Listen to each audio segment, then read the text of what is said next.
Hello guys, how's everybody doing? I pray all is well with you and your families. If you are new to my channel, welcome. My name is Nancy, and happy Mother's Day to you all moms out there. What a blessing to be a mom. What a blessing to have a mom. What a blessing it is to have a day where we can celebrate mothers. So happy Mother's Day to you all. And if you're feeling sad because your mom transitioned to be with the Lord, first of all, please accept my condolences. I understand really well. My mom transitioned to be with the Lord in 2021 of June, and last year was my first Mother's Day without her, and I was really sad. So if you are experiencing this sadness on this day, just know that I understand, and it's okay. It's okay to feel the sadness. You miss your mom. It's okay to cry. It's okay to feel whatever you're feeling inside because you miss her, and it's okay. Death of a loved one is very painful, and the recovery process is just going to require you to keep on readjusting yourself, and depending on the relationship and you had, the sadness just differs individually. And I just believe that the time doesn't heal no wounds, really. Time just comes to reveal where you are in your recovery process. Are you now, for me, I ask myself, am I now a step ahead? Am I feeling better now am I accepting that she is gone? Where am I with the fact that she is really gone? Or am I still stuck? I don't want to accept that she's gone. Or did I move backwards where I'm just in the dark, I'm depressed because she's gone? So I just believe that really time do reveal where you are in that process of healing. So you know what, it's okay to feel sad, just don't remain in that where you are stuck, where you can't accept it. That's when it becomes an issue, I believe, because I remember when my mom passed on, I couldn't accept it at first. It was very difficult because it's like the previous day I talked to my mom on the phone. We were laughing, we were talking. There was no sign that tomorrow she'll be gone. So that shock alone can traumatize you. That 1 minute you were talking, laughing, the next day people are calling you to tell you that, did you hear? It's very traumatizing. So yeah, take your time. It's okay to cry on this day because it's a trigger, especially if you were one of those who spoil their moms on Mother's Day, seeing other people buying flowers, buying all these sort of things for their mom, sending their mom, spoiling their mom. Yeah, it's hard. I miss those days. I miss that. But I'm also grateful that I had the opportunity to spoil my mom. Mother's Day, her birthday, any opportunity that I had to spoil my mom, I would make sure she, from head to toe, she's pampered, she has money to spoil herself. So if your mom is still alive, go spoil your mom. Those days, it's just a memory that will stay with you forever. Really, on my mom's birthday, Mother's Day, death anniversary day, I use those days to reset myself, to really go deeper within myself, to just check with myself to see where I am with the pain. Am I still feeling this heavy pain? How am I seeing the whole death thing? I just try to tell myself the honest truth where I am and checking with myself. So really for me, it has been about coming out of that numbness, that stuck situation, that paralytic stage where I was just stuck. I didn't know exactly how to move on without her. because we were so close with my mom. So those days I have used them to just reset, to come out of that paralytic stage where I was just numb, really. So you know, if you are going through that numbness where you don't know how to feel, even if you cry, nothing, you're not releasing anything, you still feel that sadness or that numbness, then you really want to find somebody to talk to, because once you find that somebody who you can talk to, it's going to show you where light is. You're going to come back to yourself and you start seeing a little bit light. Because let me tell you, when you are in this dark tunnel where there's no light, you can't talk to anyone, it's a very lonely place to be in.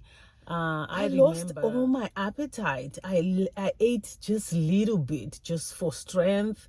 I couldn't eat anything. I lost so much weight during that time, and I avoided people. Anyone who wanted to come and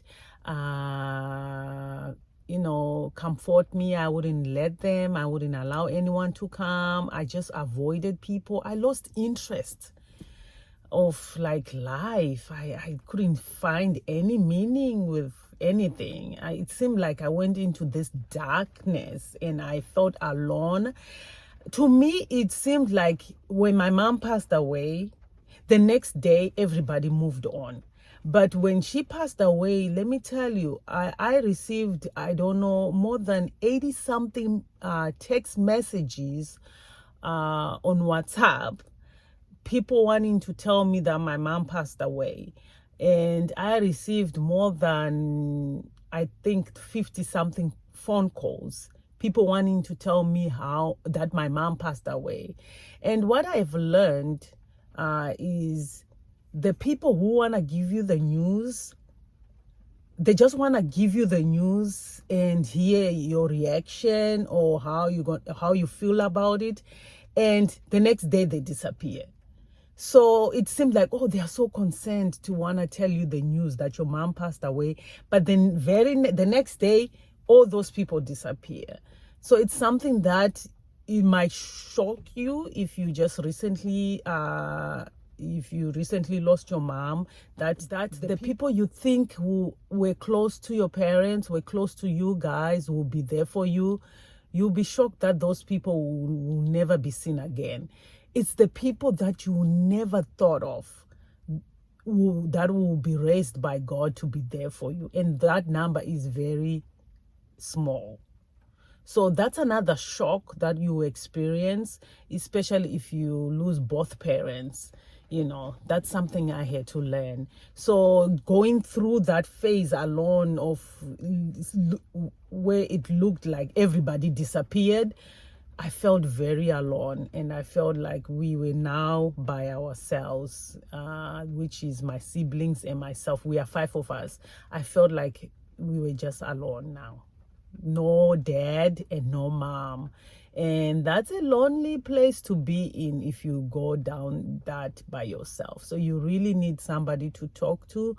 You know, you never know who can be used by God and open your eyes to the reality, because sometimes your emotions can take you really under where you won't be able to see clearly. Now, let me talk to the firstborn people out there. If you're a firstborn child and both of your parents are gone, when you start feeling this aloneness, this lonely feeling where you think now you are by yourselves, you're going to wanna employ your own self to be the parent.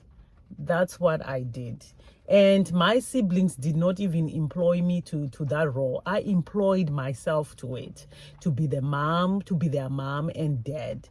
The problem with that, just sharing with you my own experience, is you'd feel the need to try and protect them. You want to make sure everything is going to go well. We are not going to be disgraced as a family. You want to take over how your parents did things.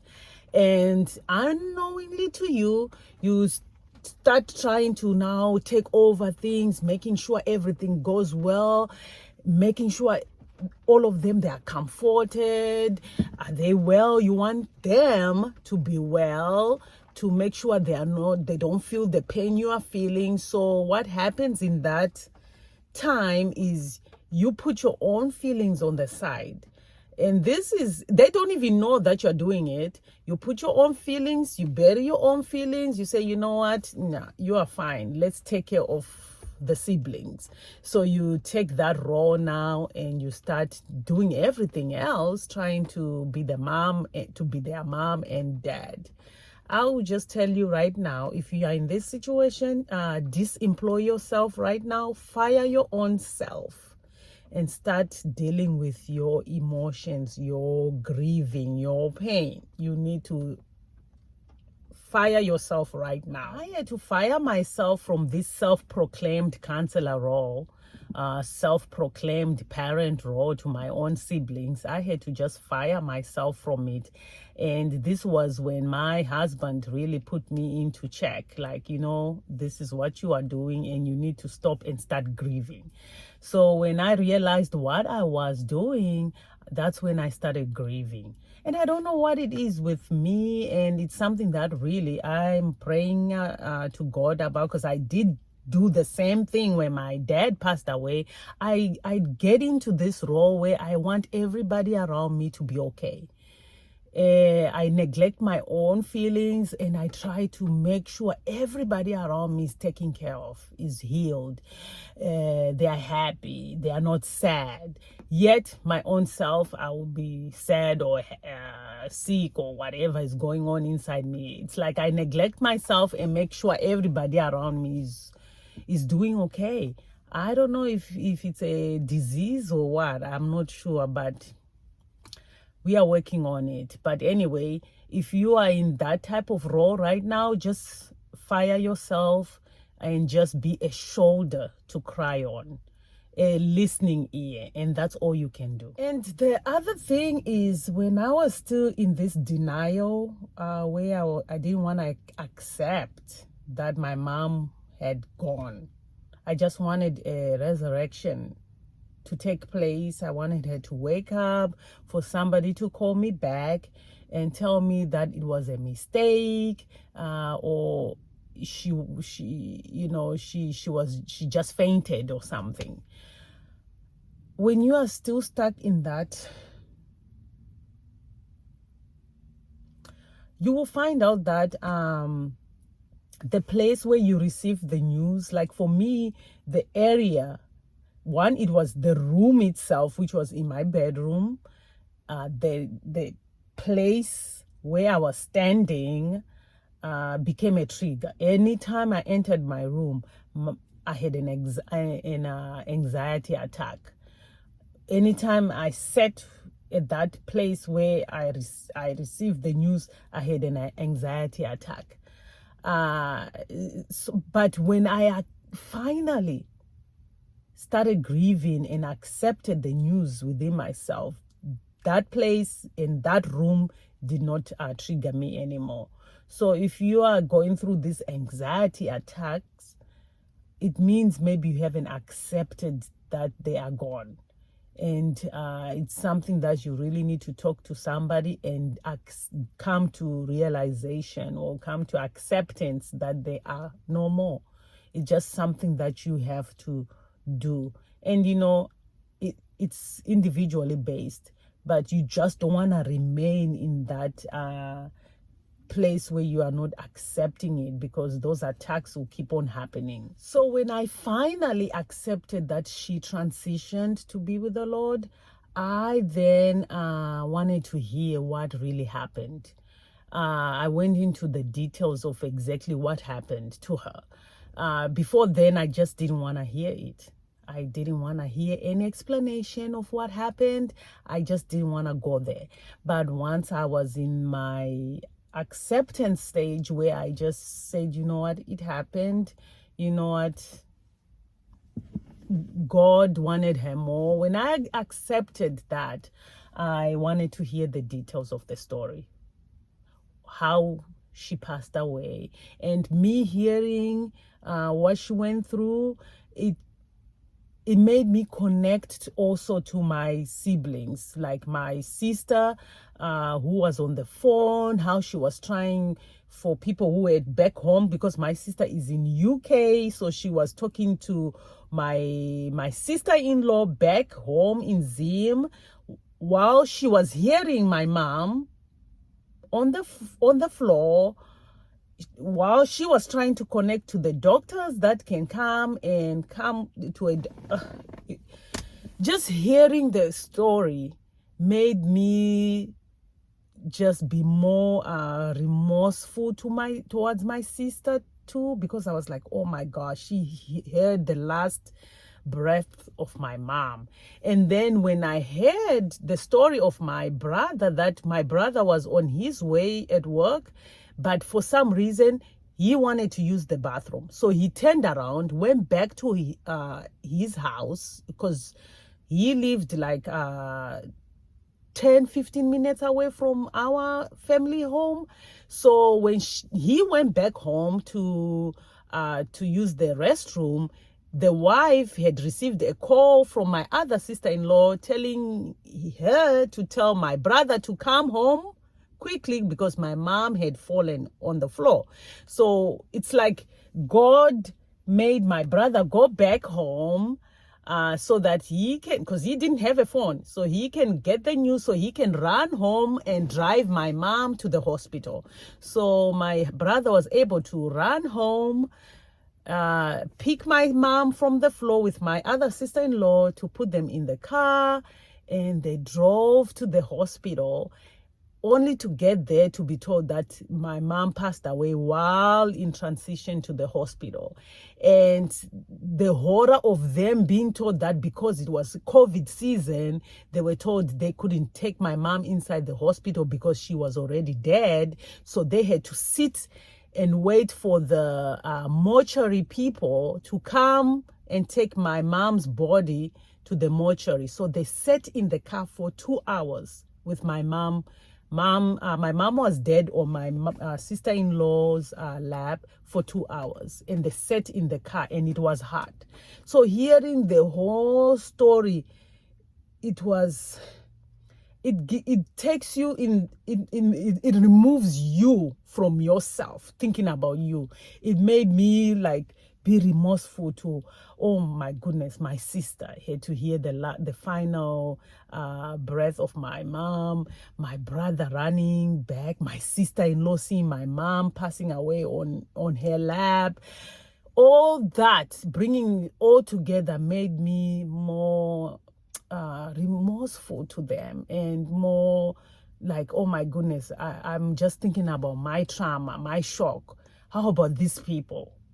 So it removes you from thinking about you, and it makes you as a family just connect in another way. So guys, my point here is, if you still continue to suppress your feelings and not accept that your mom has passed on, it's going to be difficult. You will remain in this lonely place, and the journey is going to be hard. The grieving process is going to be long, and the sadness will just take over.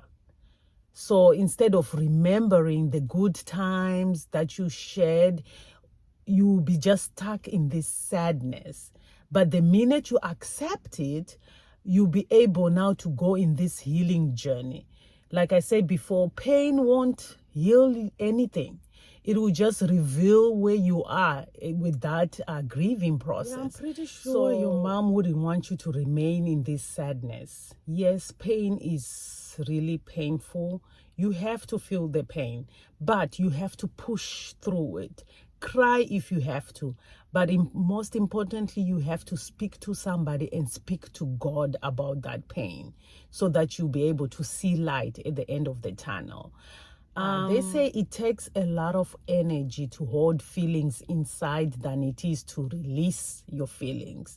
So I say you have to just accept that she is gone and allow God to comfort you. allow him to lead you to the how you can move on without them, how you can move on without your mom. Remember those good times you shared together, those memories.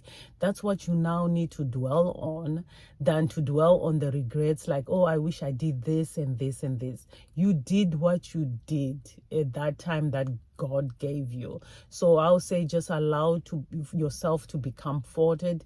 Allow yourself to speak to somebody and to speak to God, and let him comfort you. When I accepted that she was gone, I started feeling better. I was motivated to go back to the gym, to journal again, to meditate, and to go back in nature, because I love to be outdoors in nature by myself.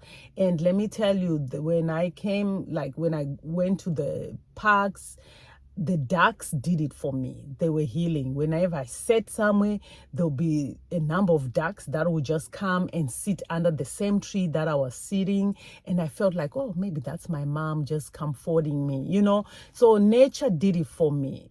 So it's something that will help if you never tried it, to just go outdoors where it's so quiet and just don't think anything, don't say anything, don't pray if you don't want to, just sit there, you know.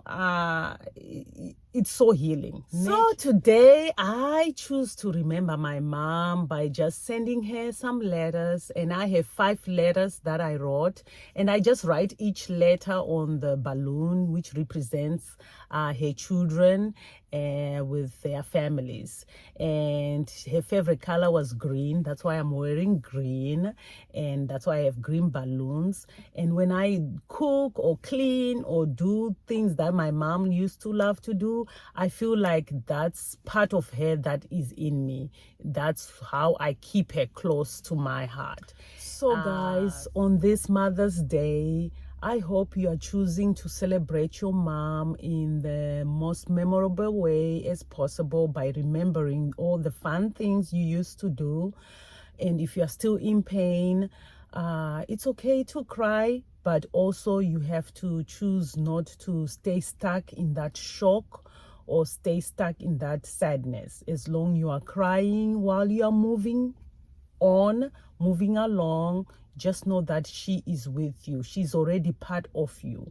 Everything that you are representing her. So that's what I choose to do, and I hope you will choose that for yourself too. Again, happy Mother's Day to you, all moms out there. Happy Mother's Day to my mom. I loved that woman. She was such a wonder. She was a wonderful woman. She was a unique woman, very talented. She knew how to do so many things. I don't know how she did it. She owned a business. She was a secretary for the government for a long time. I think over 30 years, if I'm not mistaken. She was a great mother. And to think that my mom never knew her mom. Her mom passed away when she was only 2 years old. So she never had that mom and daughter bond that I was and my siblings were privileged to have with her. So to think that she became a wonderful mom, it's amazing to me. So I miss her dearly, and I just want to tell her I love her. I miss you, Mom. I love you forever and ever, and I know you are resting well with the Lord. Happy Mother's Day to you, Mom. Happy Mother's Day to you, all moms. Thank you for watching. You have a wonderful, blessed week, and I'll see you in my next video. Bye.